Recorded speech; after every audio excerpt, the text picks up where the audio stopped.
Hello all and good afternoon. Alright, so today our wonderful class is on something that we unfortunately have to think about pretty much every year during this time of the year.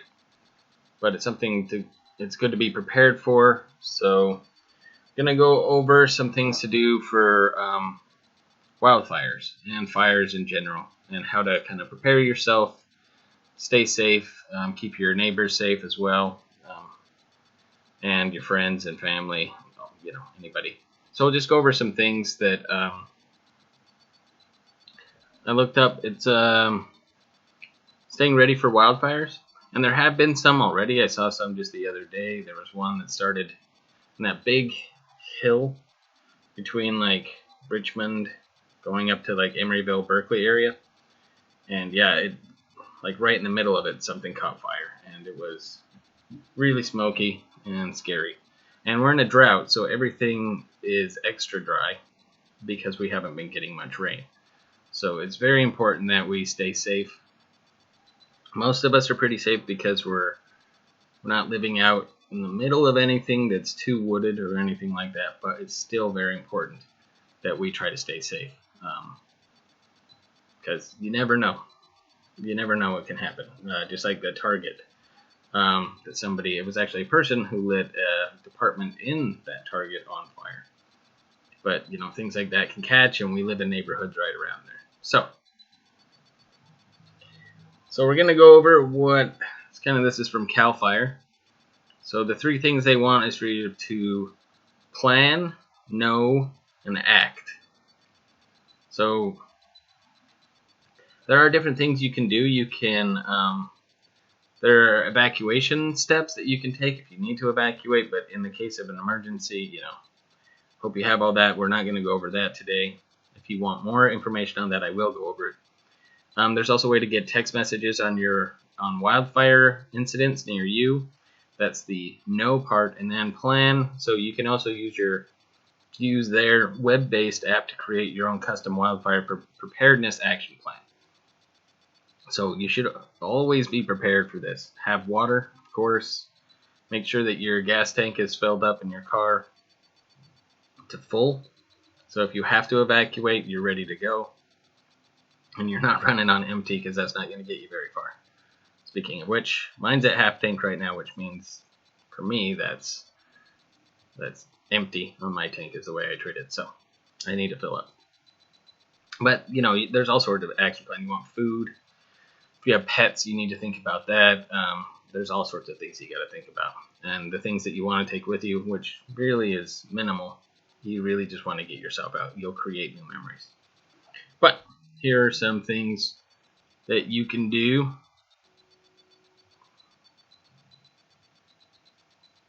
In the case of a fire. So there's something called home hardening. I don't think I've done it for this house, but it's not technically my house, so I just live in it. But it's called home hardening, which is using fire-resistant building materials to protect your home from wildfires. But it's good to know about, so we're going to get some information on that. So hardening your home is to prepare for wildfire and harden your home now. There are 3 ways you can be exposed to wildfire. Direct flames from a wildfire, or a burning neighboring home. Was it? That's not my fault. The sentence was not written that way. Radiant heat from nearby burning plants or structures, and flying embers. So flying embers from a wildfire can destroy homes up to a mile away. That's far. And are responsible for the destruction of most homes during a wildfire. So flying embers, watch out. So take the necessary means to prepare your home to help increase its likelihood of survival when wildfire strikes. So, first, the roof. The roof is the most vulnerable part of your home. Homes with wood or shingle roofs are at high risk of being destroyed during a wildfire. So build your own roof. Okay, this is if you have a lot of money. So I'm pretty sure this house has Yeah, shingles, which most houses have. But here's a way to do it if you did have the money, or if you are under rent and say, hey, I'm just wondering, might help the property value on your home. Build your roof or re-roof with materials such as composition, metal, clay, or tile. Block any spaces between roof decking and covering to prevent embers from catching. Remove accumulated vegetative debris from the roof. So some of this you can definitely do. Vents. Vents on homes create openings for flying embers. Cover all vent coverings with 1 to 1/16 inch to 1 to 1/8 of an inch metal mesh. Do not use fiberglass or plastic because they can melt or burn. Yeah, metal definitely is better. It'll be really hot. Don't touch the metal, but it won't melt.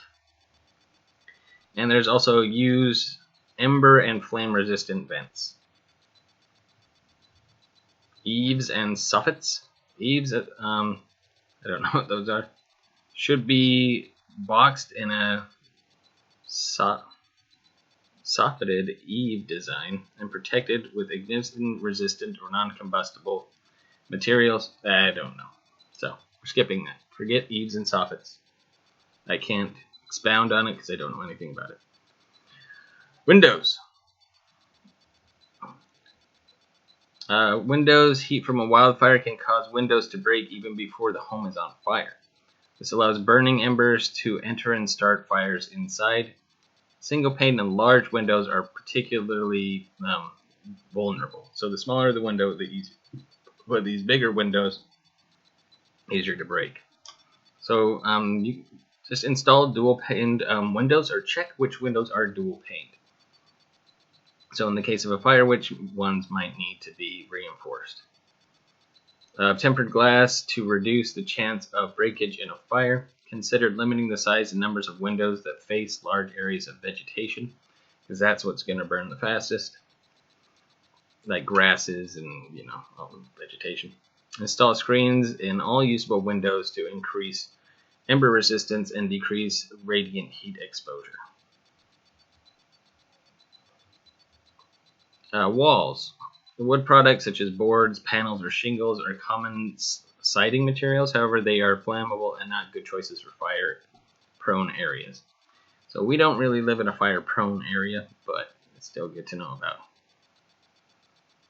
But this is more for people who, are going to be building a house or have a house in fire-prone areas. Also, in your garage, what you want is you have a fire extinguisher and tools such as a shovel, rake, bucket, and hose for fire emergencies. Very important. And a battery backup to the storage door motor so that the garage can easily be operated if power is out. That's a good idea. I think we have that actually. So install weather stripping around or under the garage to prevent embers from blowing in. That is a very good idea and low cost.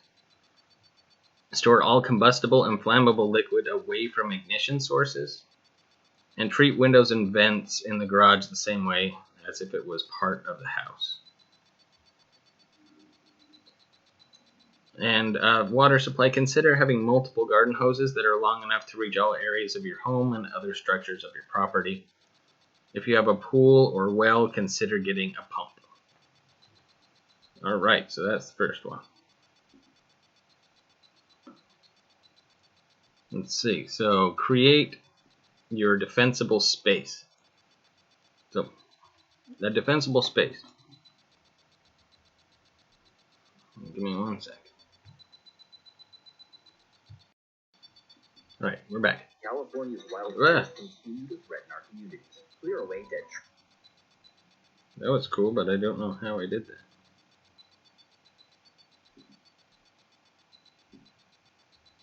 Okay.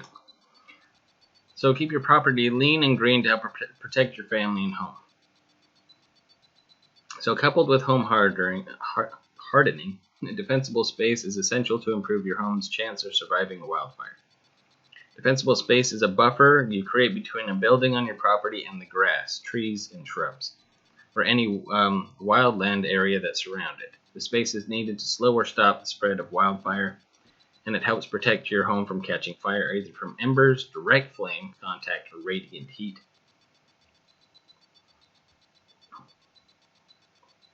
So you just want to basically create a zone around your house. So use hardscape like gravel, pavers, concrete, and other non-combustible mulch materials. No combustible bark or mulch. Those are flammable.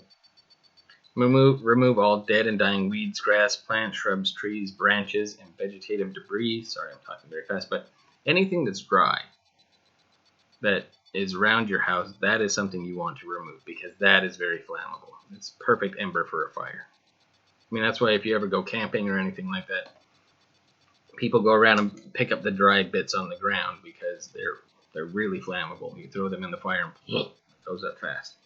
Same thing with around your house. Remove all branches within 10 feet of any chimney or stovepipe outlet. So you want to limit plant growth in certain areas.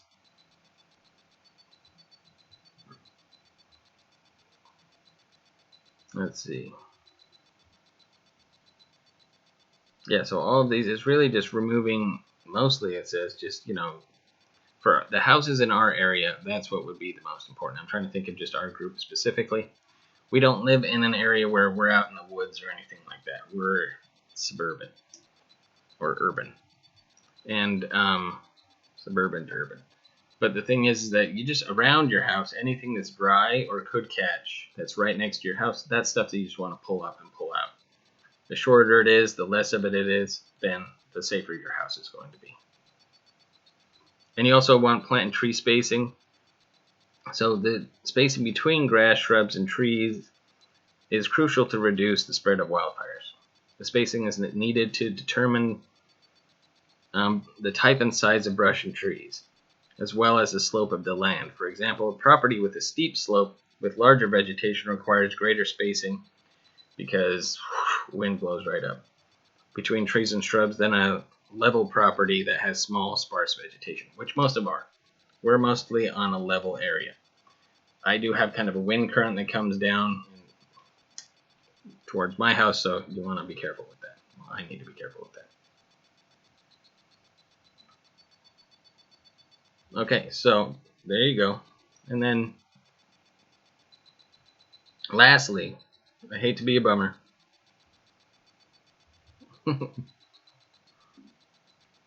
But this is very, very important.